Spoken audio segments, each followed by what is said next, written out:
Brought to you by TechnoSpark 20 series smartphones.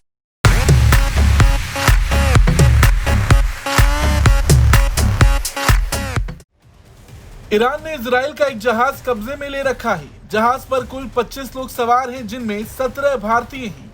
ऐसे में दोनों देशों के राजदूतों ने ये भरोसा दिया है कि भारतीयों को सुरक्षित रखने के लिए सभी जरूरी कदम उठाए जाएंगे। ईरानी राजदूत ने तो साफ कहा है कि उनके गार्ड्स ने किसी भारतीय को रोक कर नहीं रखा है।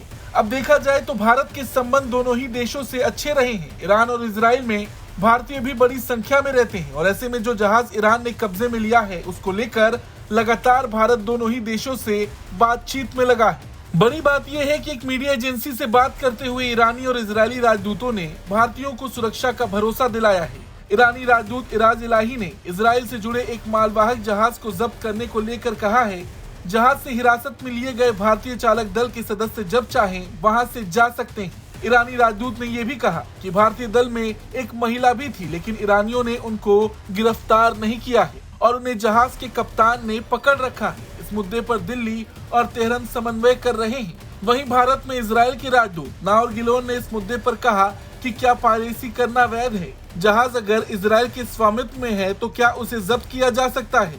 दरअसल 13 अप्रैल की आधी रात ईरान ने इजराइल पर ताबड़तोड़ मिसाइल और ड्रोन हमले किए, जिनकी संख्या 300 से भी अधिक बताई जा रही। इस घटना ने मिडिल ईस्ट में तनाव बढ़ा दिया है। ईरान ने इस हमले से एक दिन पहले ही इजराइल के एक जहाज को कब्जे में ले लिया था। इस जहाज में कुल 25 लोग सवार थे, जिनमें से 17 भारतीय हैं। इन हमलों के बीच अब इन 17 भारतीयों की सुरक्षा का मुद्दा भारत के लिए बड़ी चिंता बन चुकी है। आपको बता दें, ईरान के इजराइल पर हमले के बाद पश्चिम एशिया में तनाव चरम पर है।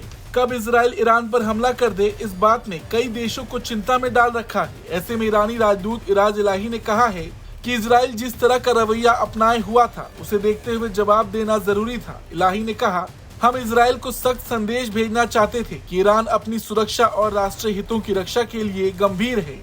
हमने इजराइल की कमजोरी को उजागर किया। हम ये साबित करना चाहते थे कि आप हमला करके बच नहीं सकते।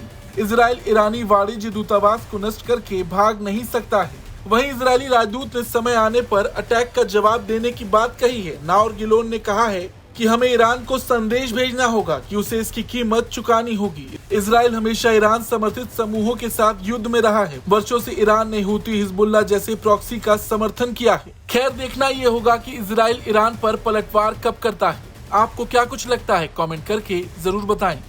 ब्यूरो रिपोर्ट, भारत तक।